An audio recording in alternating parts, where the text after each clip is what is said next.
Kalau baru pertama kali sampai ke Jepang pakai dana talangan, terus gagal nih ujian di tahun pertama, itu bayar hutangnya gimana nih? Apalagi teman-teman yang pakai dana talangan. Oke ya, teman-teman, dana talangan tuh teman-teman bisa hitung sendiri berapa teman-teman ngutangnya. Ini akan gue jawab dari pengalaman gue pribadi. Gue kan lewatnya dari PT JIK. Gue waktu itu ngutangnya sekitar 25 juta dan bisa gue lunasin, gue bayarnya 2 juta tiap bulan. Ini ketentuan dari PT JIK ya. Kalau ketentuannya sekarang berubah, gue nggak tahu. Ini dari pengalaman gue pribadi.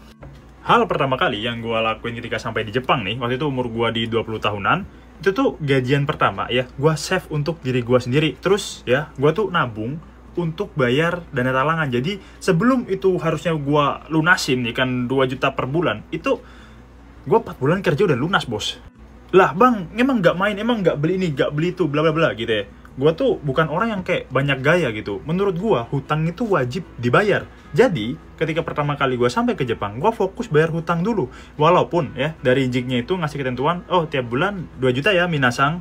Waktu itu gue sebulan bisa nabung bersih 8 juta deh ya. 8 juta dikali 10, 80, dikali setahun, sekitar 96 juta. Terus gue ngutangnya 25 juta. Udah balik modal teman-teman. Itu kalau teman-teman nggak balik, fix itu lu banyak gaya udah. Gue pernah ketemu orang gitu baru sampai ke Jepang udah ngutang iPhone ya, beli ini ngutang itu ngutang, pengen kelihatan kaya. Itu ada. Justru yang kayak gitu tuh hidupnya nggak tenang di Jepang. Kalau lu kenal gue yang dulu di tahun pertama tuh gue bener-bener kayak hemat banget. Teman-teman gue ngajak ke tempat Jai, ke tempat A yuk, enggak. Jai ke tempat B yuk, enggak. Jai ke sini yuk, enggak gitu. Karena gue tahu kapasitas gue sendiri teman-teman. Kalau misalnya lu ngelihat gue yang sekarang gitu, oh gue kemarin habis diving, oh gue beli iPhone 16 Pro Max, enggak ya, yang Pro gitu kan, yang 512 GB ini. Terus gue beli Samsung S24, ini hasil gue dari ngonten. Oh bang, enak bang, lu punya skill public speaking gini, bla bla bla. Percaya nggak percaya ya, gue pertama kali ke Jepang, itu tuh HP gue Xiaomi.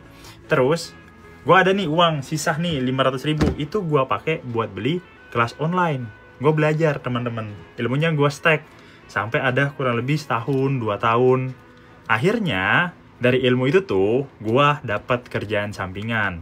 Gitu. Jangan dibuat beli barang. Jangan dibuat beli hal-hal yang konsumtif. Kalau gua beli iPhone, ini bukan konsumtif bro. Ini produktif bro. Balik modal nih iPhone gua.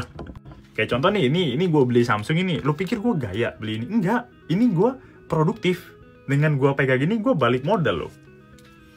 Kesimpulannya teman-teman, dalam setahun tuh gue udah bisa bayar hutang gue di JIK. Terus kalau misalnya amit-amit nih gue dikeluarin gitu, atau teman-teman dikeluarin ya kan kita nggak pernah ada yang tahu ya, kayak misal apakah besok masih bisa kerja atau gimana, gue masih punya soft skill lainnya. Terus gue juga udah persiapin hal-hal lainnya kayak gitu teman-teman ya, jadi nggak perlu takut. Oke?